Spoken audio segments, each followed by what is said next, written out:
你有冇聽過個人色彩？知唔知原來根據皮膚類型會可以知道咩顏色啱你？唔係紅色啱唔啱你啊，而係邊隻紅色啱你啊！自己睇書用 app 做測試又準唔準？俾錢揾專家做又值唔值？大家好，歡迎收睇 Anitea， 我係 Anita。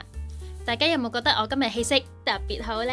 就並唔係我做完 facial，亦都冇瞓多咗覺，而係我換咗我嘅化妝品同埋衫嘅顏色。之前嘅我一係就塊面好似好黑好黃咁，一係就面無血色，好似好攰咁。但原來係因為我用錯晒顏色啊！於是我重新研究多一次個人色彩呢個 topic。點解話係多次？原因係好多年前我已經買咗本書，我用呢本書已經分析咗自己嘅季節顏色噶啦，所以心目中已經有個譜，知道自己啱用咩顏色。咁點解過咗咁多年之後，我啲顏色又會錯晒嘅呢？我呢次仲試埋用 app 同揾專業嘅分析師幫我做測試，想知呢3個測試有咩分別，而我又覺得值唔值得揾人做呢個測試？記住睇埋落去啦。首先簡單講下咩個人色彩診斷先，又有咩人適合做呢個測試？個人色彩呢個 topic 喺1960年喺美國開始嘅，運用嘅係色彩學嘅原理，去將顏色分成幾個屬性。最初係為咗想用衣着嘅顏色去控制俾其他人嘅印象，例如深藍色會俾人感覺專業啲，紅色會感覺熱情啲。之後發現唔同嘅顏色放落唔同嘅皮膚顏色上面會有唔同嘅效果。原理係唔同顏色嘅布會反射出唔同顏色嘅光，所以會令你嘅皮膚嘴唇顏色唔同，亦都會影響你面上面嘅瑕疵有幾突出。最初嘅分類法係分成6個類型，後嚟喺其他國家漸漸興起，慢慢亦都變化出4型、12型、16型等等。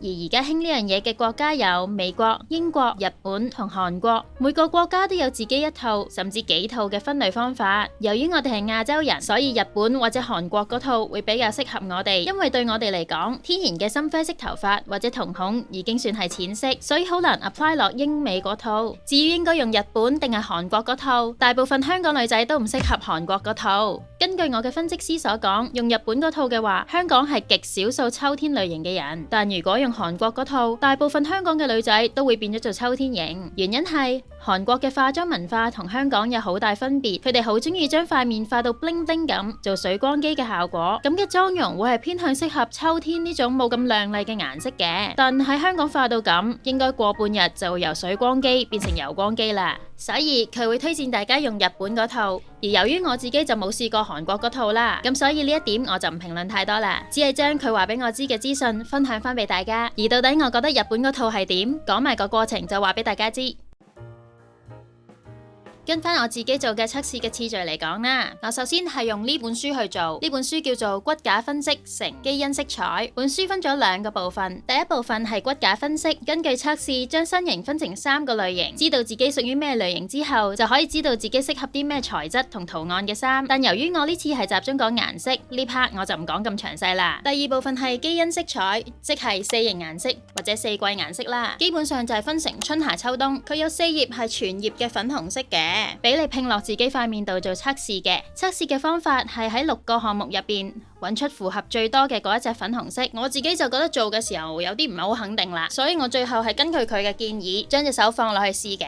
試完之後可以再 verify 嘅。例如我嘅結果係春天，佢有講如果我塊面拼落其他季節度會有咩效果。測試完之後，佢有適合你嘅一堆顏色，會有1頁俾你剪成顏色卡，方便帶出去買衫嘅，亦都會有適合嘅彩妝同埋穿搭建議。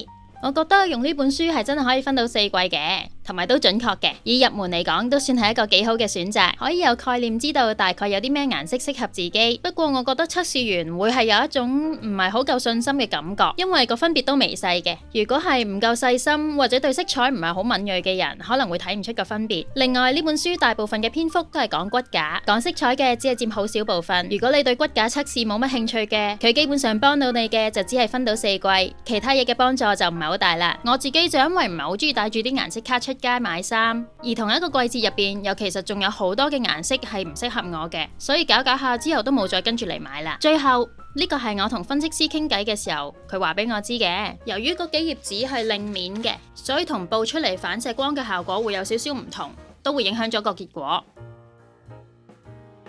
之後講開呢個話題，我個 friend 就 send 咗條 download link 俾我，係一個 app 嘅 download link，個 app 叫做 Color Lover Lab，係一個可以做到16型個人色彩測試嘅 app。呢個 app 係韓國 app 嚟嘅，所以應該都係屬於韓國嗰套啦。佢嘅測試方法全部喺個 app 入面進行，連鏡都唔使用。首先佢會要你揀翻你嘅原生頭髮顏色同皮膚顏色，喺呢步我已經覺得有難度啦。我真係唔係好分到我嘅皮膚屬於咩顏色啊？係咪我嘅問題啊？我喺呢頁 stuck 咗好耐，最後係求其揀隻好似最啱嗰個，但個信心好低咯。之後會有個框框俾你拼個頭落去，之後佢會叫你揀最啱你嘅顏色，我又係 stuck 咗好耐啊。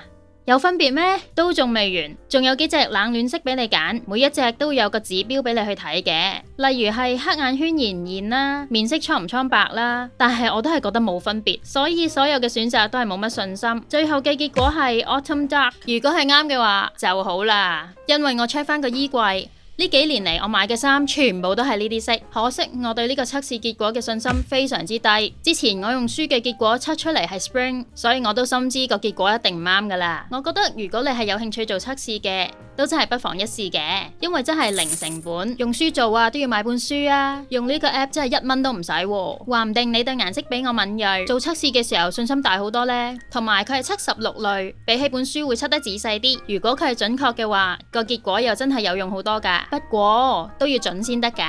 本身色彩測試嘅原理就係反射光線，但係呢個方法真係毫無反射可言，所以我自己就覺得成功嘅機會真係好低咯。我就最中意研究延伸問題噶啦。咁如果用個 mon 代替書嗰4頁顏色拼埋落塊面度，又 work 唔 work 呢？答案係會好過用個 app 嗰種少少啦，會比較容易睇到唔同顏色對你塊面嘅影響嘅，不過唔係好準確。原因有2個，第一 mon 係會有色差嘅，再加埋 night mode、防藍光貼等等嘅因素，就變到非常之唔準啦。第二，就算解決咗色差嘅問題，依然係會有原理上嘅一啲問題。無論係書或者布，佢嘅原理都係將環境光反射，但係熒光幕係直接發出藍光，所以始終都係有分別嘅。